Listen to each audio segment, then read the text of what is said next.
Bismillahirrahmanirrahim. Assalamualaikum warahmatullahi wabarakatuh. Balik lagi sama Bidan Nur Laila yang seneng banget sharing tentang kehamilan, persalinan, alat kontrasepsi, dan apapun ya bun ya. Pokoknya saya bersemangat sekali nih buat bikin konten-konten tentang kesehatan.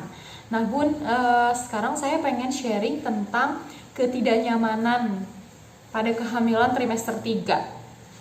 Nah, tentunya di bun bisa dibayangkan ya perubahan tubuh yang terjadi ketika bunda hamil, banyak banget yang terjadi. Nah, tentunya keluhan-keluhan yang bunda rasakan anak pertama maupun kehamilan kedua maupun kehamilan ketiga itu pasti mempunyai pengalaman yang berbeda-beda. Nah, kok hamil yang ini mah gini ya, kok hamil ini mah gini ya. Nah, pasti kayak gitu nih bun. Nah, lalu apa aja sih keluhan-keluhan yang sering dirasakan sama bunda saat kehamilan trimester 3? Nah, trimester 3 itu kurang lebih saat kehamilan 28 minggu ya bun ya, sampai 40 minggu. Nah, apa aja sih bun yang sering dirasakan? Nah, yang pertama nih, sering buang air kecil. Nah, buat bunda-bunda nih yang senang banget minum, nah karena merasa gerah dan haus. Nah, diusahakan nih kalau buat ibu hamil minumnya jangan sering menjelang tidur ya. Nah, karena nih ada perubahan fisiologis yang terjadi, yaitu pembesaran ukuran rahim tentunya yang menekan kandung kencing, sehingga itu menyebabkan sering buang air kecil. Nah, jadi kalau misalnya minum airnya bunda atur, kan minimal ibu hamil itu 10 gelas sehari ya. Jangan sampai nih menjelang mau tidur banyak minum. Nah, jadi nanti tidurnya terganggu karena sering ke kamar mandi seperti itu. Nah, bisa diatur nih nanti sama bunda bagaimana caranya minum air putihnya tetap minimal 10 gelas sehari. Nah bun, yang kedua, keluhan apa aja sih yang sering dirasakan, yaitu pegel-pegel. Nah, pegel-pegel yang dirasakan oleh bunda itu salah satunya terjadi karena pembesaran rahim, balik lagi, kemudian perubahan metabolisme dalam tubuh, dan juga perubahan hormon.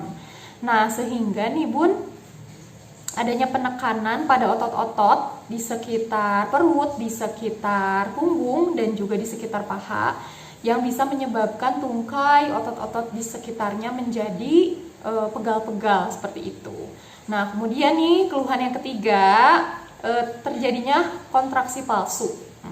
Nah, kontraksi palsu ini cirinya nih, kalau misalnya bunda ngerasain tegang-tegang di tengah perut, dari atas perut bisa disebut fundus di sini sampai ke bawah. Nah, itu kalau diistirahatkan dia akan menghilang. Nah, itu cirinya kontraksi palsu. Tapi kalau misalnya nih kontraksinya itu menjadi teratur, nah itu harus diwaspadai bun. Nah, takutnya terjadi prematur kontraksi.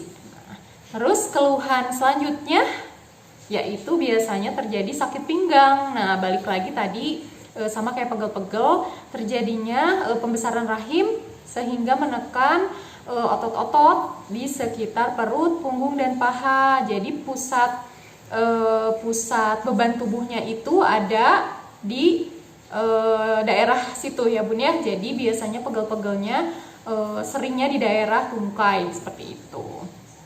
Nah, kemudian sering berkeringat. Nah, sering berkeringat juga sama bun tadi karena terjadinya perubahan hormon dan perubahan metabolisme dalam tubuh. Kemudian yang selanjutnya sering sesak napas. Nah, sesak napas ini dirasakan karena pembesaran yang terjadi pada rahim sehingga menekan ke daerah ini paru-paru. Nah, seperti itu. Jadi ada rasa sesak dan juga menekan ke daerah ulu hati. Makanya bunda kadang merasakan yang namanya heartburn atau seperti ada kesan panas. Nah, ke sini, ke kerongkongan, apalagi kalau setelah makan, seperti itu. Jadi asam lambungnya tertekan ke atas. Nah, ada sensasi panas. Itu biasa dirasakan pada ibu hamil. Nah, kemudian konstipasi. Nah, konstipasi itu adalah susah buang air besar. Nah, pada sebagian ibu hamil, kadang konstipasinya itu parah ya bun ya, sampai nggak bisa BAB selama 1 minggu misalnya. Nah, nanti dilihat aja bun, memakai tips-tips alami misalnya meminum air putih minimal 10-12 gelas sehari, kemudian makan buah-buahan yang tinggi serat, sayuran. Nah, itu kalau misalnya itu sudah dilakukan, misalnya tetap konstipasi, nah Bunda bisa menghubungi atau konsultasi dengan dokter atau bidan. Nah, konstipasi itu juga balik lagi kenapa sih bisa terjadi, karena perubahan hormon, tingginya hormon progesteron dalam ibu hamil nih yang bisa menyebabkan motilitas usus menjadi lambat seperti itu. Makanya penyerapannya kalau pada ibu hamil semakin maksimal. Nah, itu ada positifnya seperti itu.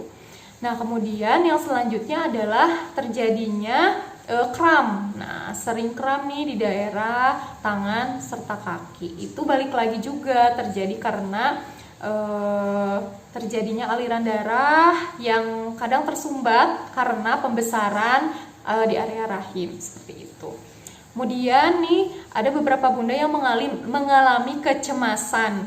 Kecemasan misalnya memikirkan nanti gimana, takut nanti bersalin, atau misalnya ketakutan-ketakutan yang sebenarnya itu bisa dijawab dengan cara Bunda menggali informasi yang sebanyak-banyaknya sehingga bisa mengurangi kecemasan tersebut. Jadi Bunda lebih siap dan tahu sebenarnya apa yang terjadi di dalam tubuh Bunda, nanti tahu tahap-tahap persalinan seperti apa, itu bisa mengurangi kecemasan. Jadi informasi-informasi seperti ini tuh ketika hamil harus sering Bunda cari. Nah, itu bisa mengurangi kecemasan yang terjadi.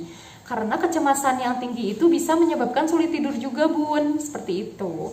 Nah, kalau misalnya sampai terjadi sulit tidur di malam hari, ada beberapa tips nih yang bisa dilakukan, yaitu dengan cara Bunda minum air hangat, susu hangat.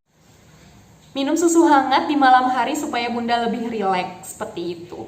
Nah, kemudian keluhan selanjutnya itu terasa nyeri di payudara. Nah, terasa nyeri di payudara ini adalah terjadinya pembesaran kelenjar-kelenjar ASI di sekitar payudara karena menjelang persalinan ya Bun ya, untuk mempersiapkan nanti ASI menyusui. Nah, kayak gitu. Jadi bisa dilakukan nih tipsnya, perawatan payudara pada ibu hamil. Nah, ada di video saya tentang perawatan payudara pada ibu hamil. Nah, Bun, keluhan-keluhan yang tadi saya sebutkan itu kadang-kadang mengganggu aktivitas sehari-hari. Nah, bahkan buat bunda-bunda juga yang memiliki kecemasan tinggi itu bisa kepikiran. Nah, Bunda bisa konsultasikan keluhan-keluhan tersebut jika memang sangat-sangat mengganggu sehari-hari Bunda. Nah, Bun, keluhan yang selanjutnya juga mengalami bengkak-bengkak. Nah, bengkak bisa juga itu tanda kehamilan yang normal ataupun kehamilan yang patologis atau tidak normal. Nah, kalau misalnya Bunda tensinya normal, insya Allah pembengkakan itu sesuatu yang normal karena tadi pembesaran rahim yang menyebabkan sirkulasi cairan di dalam tubuh menjadi terganggu. Jadi bisa dilakukan tips dengan cara mengganjal bantal. Nah, kaki diganjal bantal sehingga kaki lebih tinggi daripada badan dan kepala. Nah, itu bisa mengurangi tadi bengkak pada kaki. Nah, kemudian bisa dikurangi juga dengan sering berjemur sehingga peredaran darah menjadi lancar seperti itu. Nah, kemudian keluhan selanjutnya juga Bunda sering merasakan rasa sakit di daerah bawah jalan lahir nih. Karena kenapa Bun sering terjadi sakit? Karena di situ kan ada kepala bayi ya di bawah. Nah, apalagi kalau misalnya menjelang mau ke 37 minggu, menjelang ke persalinan, itu biasanya ada sensasi menekan banget kepala janina. Itu sesuatu yang normal, karena di samping janin sedang mencari jalan lahir ke bawah menekan. Nah, itu biasanya Bunda mengalami rasa yang namanya sakit di bagian bawah. Nah, itu sebenarnya sesuatu yang normal. Nah, bisa Bunda redakan rasa sakit itu dengan melakukan senam hamil dengan gerakan-gerakan tertentu. Nah Bun, tadi saya udah menjelaskan tentang ketidaknyamanan pada trimester 3. Semoga bermanfaat untuk menambahkan informasi agar mengurangi kecemasan pada saat kehamilan Bunda. Sehat selalu ya Bunda. Wassalamualaikum warahmatullahi wabarakatuh.